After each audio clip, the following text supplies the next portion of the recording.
आज के वीडियो में एम्फिऑक्सिस की आंतरिक संरचना अर्थात इंटरनल स्ट्रक्चर ऑफ एम्फिऑक्सिस और ब्रैंकियोस्टोमा के बारे में संपूर्ण जानकारी बताएंगे।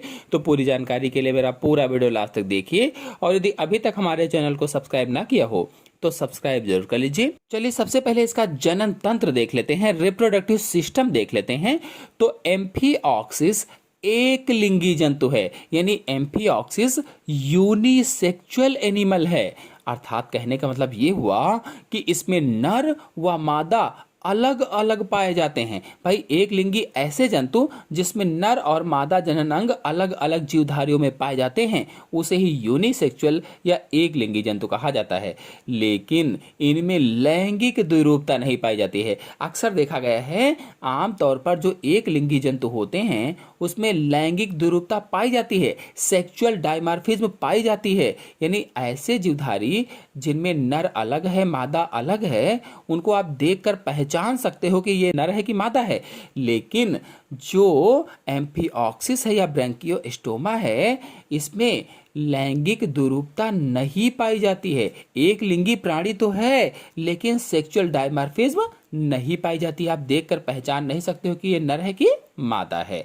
और वयस्क में एक जैसे जनदों के 26 से 27 जोड़े पाए जाते हैं। जो वयस्क है, जो मेच्योर होता है एम्फिऑक्सिस, उसमें एक जैसे जनदों के गोनेट्स के 26 से 27 जोड़े पाए जाते हैं और ये दो पंक्तियों में होते हैं, दो पंक्तियों में। और 25 से 51 खंड तक विखंडीय विधि या मेटामेरिकली से विन्यासित होते हैं। जो वयस्क में जनद होते हैं, गोनेट्स होते हैं, ये गोनेट्स के 26 से 27 पेयर पाए जाते हैं, जोड़े पाए जाते हैं और ये दो पंक्तियों में 25 से 51 खंड तक विखंडीय विधि से यानी मेटामेरिकली विन्यासित होते हैं। और एम्फिऑक्सिस का शुक्राणु जो होता है, जो स्पर्म होता है, कार्डेट्स में सबसे छोटा और अंडाशय में अंडाणु भरे होते हैं। जो एम्फिऑक्सिस का अंडाणु होता है अथवा जो अंडा होता है वो लघुपीतकी होता है, लघुपीतकी यानी माइक्रोलेसिथल होता है। एम्फिऑक्सिस का अंडा कैसा होता है? माइक्रोलेसिथल होता है और इसमें जनद वाहिनियां नहीं पाई जाती हैं, एब्सेंट होती हैं। चलिए अब पाचन तंत्र अथवा डाइजेस्टिव सिस्टम को समझ ले। देखिए डाइजेस्टिव सिस्टम के अंतर्गत जो आहार नाल है ये मुख से गुदा तक, मुख से लेकर के गुदा तक सीधी और पूर्ण नली होती है, सीधी होती है, पूरी नली मुख से लेकर के गुदा तक होती है और यह पश्चिमाभी उपकला से स्तरित होती है। इसका मतलब ये हुआ कि जो सीलिएटेड एपिथेलियम होता है वो इसके चारों ओर पाया जाता है। पश्चिमाभी का मतलब होता है सीलिएटेड।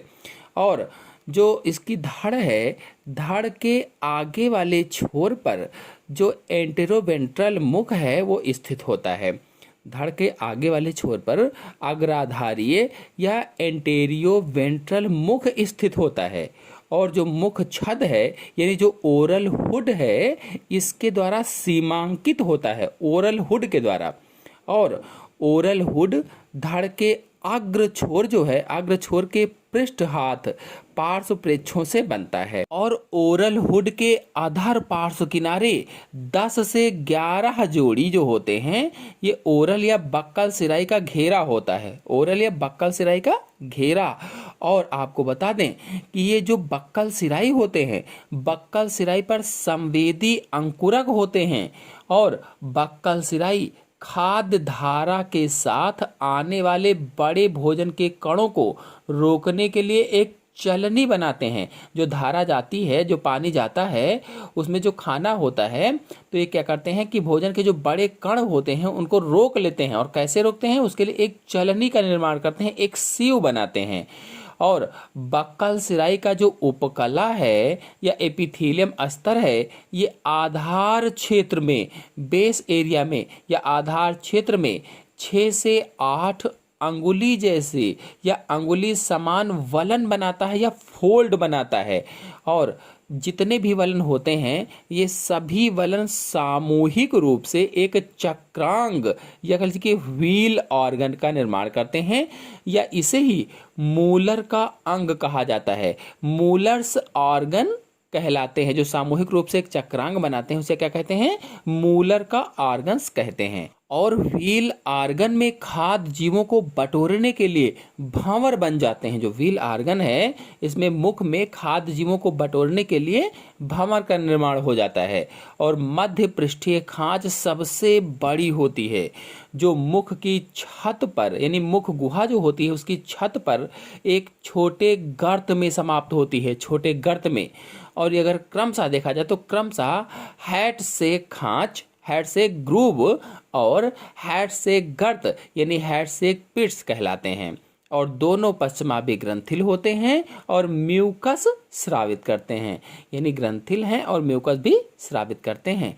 और आंतरीय मुख जो होता है, आंतरीय मुख को खोलने या बंद करने के लिए गुठिका यानी वेलम में अवरोधनी होती है, अवरोधनी या स्प्लेंचर होती है।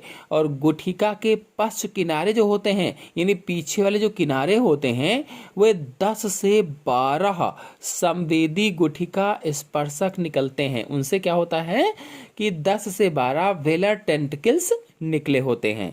और ये आंत्र मुख से जलधारा को छानने का कार्य करते हैं, छानने का। और आहार नाल का सबसे बड़ा भाग ग्रसनी या फेरिंग्स होता है।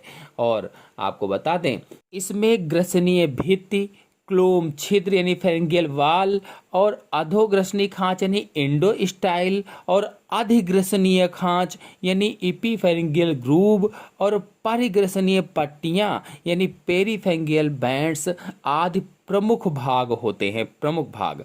और ग्रसनी की पार्श्वीय जो भित्तियां होती हैं, जो किनारे की भित्तियां होती हैं, उसमें 150 से 200 जोड़े छिद्र पाए जाते हैं। 150 से 200 जोड़े छिद्र, जिन्हें क्लोम छिद्र कहते हैं या ब्रैंकियल आपर्चर कहते हैं, या क्लोम छिद्र कहा जाता है। और 2 संलग्न क्लोम छिद्रों के बीच का ग्रसनीय भित्ति का भाग क्लोम पटलिका कहलाता है।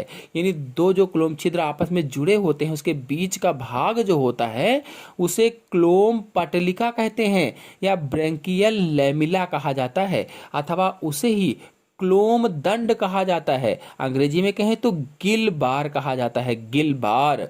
और ग्रसनी जो होती है, ग्रसनी जो ऑसियोफेगस में खुलती है, ग्रसनी ग्रसिका में खुलती है और जो आंत में जाती है। और आंत यानी इंटेस्टाइन 3 भागों में बटी होती है। इसका अपेक्षाकृत अधिक चौड़ा भाग मध्य आंत्र या मिड गट कहलाता है। और आंत मलाशय या रेक्टम के द्वारा गुदा से बाहर की ओर खुलती है। और आपको बता दें कि एम्फिऑक्सिस में मध्य आंत्र अंधनाल यानी मिडगट डाइवर्टिकुलम यकृत के समान कार्य करती है या लीवर की तरह से कार्य करती है। और यह मुख्य पाचक ग्रंथि होती है, मेन पाचन ग्रंथि है। अब अगर इसके रुधिर परिसंचरण तंत्र या ब्लड सर्कुलेटरी सिस्टम की बात करें तो एम्फिऑक्सिस में विकसित तथा बंद प्रकार का परिसंचरण तंत्र पाया जाता है, यानी वेल डेवलप्ड होता है और close type blood circulatory system पाया जाता है। और रुधिर किसी श्वसन वर्णक के अभाव से रंगहीन होता है, यानी कोई श्वसन वर्णक पाया जाता है जिससे वो रंगहीन होता है, रंगीन नहीं होता है। और रुधिर का मुख्य कार्य भोजन और उत्सर्जी पदार्थों का परिवहन करना होता है। और इसमें हृदय का अभाव होता है, यानी हृदय नहीं होता है। और सब रुधिर वाहिकाएं पेशीय और संकुचनशील होती हैं। भाई जब हृदय नहीं होगा तो हृदय ना होने के कारण जितनी भी रुधिर वाहिकाएं होती वह पेशीय और संकुचनशील होंगी। और आपको बता दें साइनस वेनासस अधर महाधमनी यानी वेंट्रल एरोटा और पृष्ठ महाधमनी यानी डार्सल अरोटा तथा यकृत निवाहिका तंत्र यानी हिपैटिक पोर्टल सिस्टम प्रमुख रुधिर वाहिकाएं पाई जाती हैं, प्रमुख रुधिर वाहिकाएं। और अगर इसके उत्सर्जन तंत्र की बात करें, एक्सक्रीटोरी सिस्टम की बात करें तो एम्फिऑक्सिस में आदिवृक्कक यानी प्रोटोनिफ्रीडिया, हेड सेक वृक्क तथा वृक्कक अंकुरक यानी रीनल पैपिली प्रमुख उत्सर्जी अंग पाए जाते हैं। कौन कौन से हैं उत्सर्जी अंग? एम्फिऑक्सिस में आदिवृक्कक यानी प्रोटोनेफ्रिडिया, हेड से एक वृक्क, ब्राउन फनेल, वृक्कक अंकुरन रीनल पैपिली प्रमुख उत्सर्जी अंग होते हैं। ये एक्सक्रीटोरी ऑर्गन होते हैं। और इसमें जो आदिवृक्कक है, जो प्रोटोनेफ्रिडिया है, ये पश्चिमाभी और पतली भित्त युक्त बाह्य चर्मीय नलिकाएं होती हैं। यानी इसमें सीलिया होते हैं और पतली होती हैं, और भित्तियां पाई जाती हैं, बाह्य चर्म नलिकाएं होती हैं।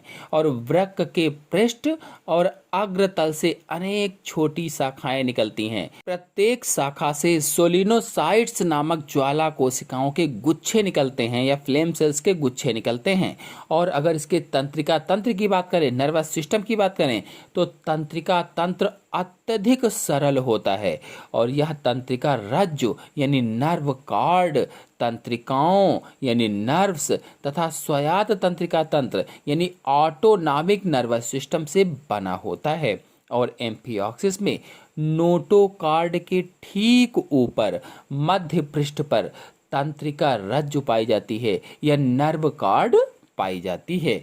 और तंत्रिका रज्जु अथवा नर्व कार्ड में एक संकीर्ण केंद्रीय तंत्रिका गुहा या न्यूरोसील होती है, जो प्रमस्तिष्क मेरुद्रव यानी सेरिब्रो स्पाइनल फ्लूइड से भरी होती है। किस फ्लूइड से?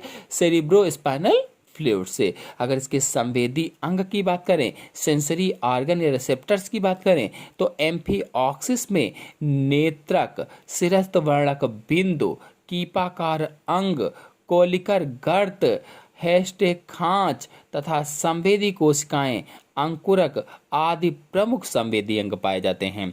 यानी इसमें सेंसरी ऑर्गन कौन से होंगे? ऑसिलाई होंगे, सिफेलिक पिगमेंट स्पॉट होंगे, और इनफेंडिबुलर ऑर्गन्स होंगे, और कोलिकर स्पिट्स, हैशटैग ग्रुप्स और सेंसरी सेल्स या पैपिली प्रमुख संवेदी अंग होते हैं। नेत्रक प्रकाश संवेदी यानी फोटो रिसेप्टर होते हैं। सिरस्थ वर्णक बिंदु ऊष्माग्राही यानी थर्मो रिसेप्टर होते हैं, कीपाकार अंग की तरीके से कार्य करते हैं और दाब ज्ञात करने में, तथा प्रकाश संवेदी और कोलिकर गर्त घ्राणीय रसोग्राही होते हैं। आशा है आप सभी लोगों को वीडियो अच्छी तरह से समझ में आ गया होगा। समझ में आ गया हो तो वीडियो को लाइक और शेयर कीजिए। चैनल पर नए हैं तो चैनल को सब्सक्राइब कर लीजिए। धन्यवाद।